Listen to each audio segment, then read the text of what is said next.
आमच्या गुरूंनी जे दिलेलं आहे ज्ञान आणि कौशल्य एकंदर त्याच्यामध्ये तुम्ही फक्त देखील माझे विद्यार्थी होता, पुन्हा त्याच्यानंतर एक सहाय्यक शिक्षिका आणि प्राध्यापिका होतं. आणि आता प्राचार्य म्हणून आपण कॉलेजची धुरा सांभाळतो आपण. आणि निश्चितपणे एक वेगळा अभिमान वाटत असेल, आनंद होत नाही, असेल. भाग्य आहे. कारण कसं आहे की खूप मोठी संस्था आहे.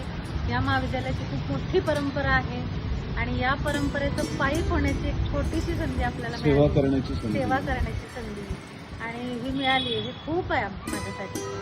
आणि त्यातून तुमच्यासारखे शिक्षक आम्हाला दिसतात, जी आम्ही म्हणूयात की प्रतिबिंब म्हणून किंवा आमच्यापेक्षाही जास्त छान काम करताना आता आपण माझे विद्यार्थी खूप असे मोठ्या चांगल्या चर्चे हो, गेल्यानंतर आपले संचालकांच्या पासून आपल्याकडं आपले माजी विद्यार्थी आहेत आपल्या महाविद्यालयाचे.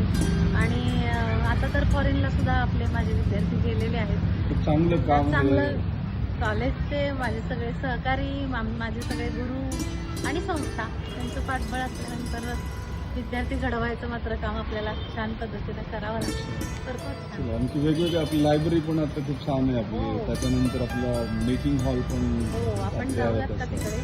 जाऊयात आपण. जाऊयात. आपण जर ज्या गांडूखत प्रकल्पाच्या ह्याचं तुम्ही स्वतः सुरू केला त्याचं आता स्वरूप थोडं बदललंय. तेव्हा आपण फक्त विटामध्ये केलेला होता. अच्छा. आता तो बांधीव आहे, व्यवस्थित त्याला नावं आहे.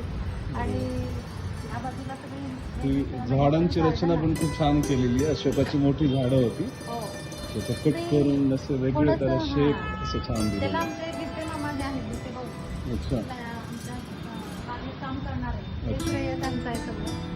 आपण फक्त सांगत म्हणजे असतो ते ते आपल्याला सगळं. दिसतं इथं आल्यानंतर खूप असं छान छान हां. आपल्याला झाडांची रचना वगैरे समोरचं जे आहे ना समोरचं झाड तर फार सगळ्या कॉलेजच्या विद्यार्थ्यांसाठी आकर्षणाचं केंद्र आहे. तेच मैदान तिथं आम्ही व्हॉलीबॉल खेळायचो. पलीकडे हॉस्टेल होतं. हा व्हिडिओ जे बघतील त्यांना आठवेल, अरे आपण या हॉस्टेलमध्ये या रूममध्ये होतो आपण.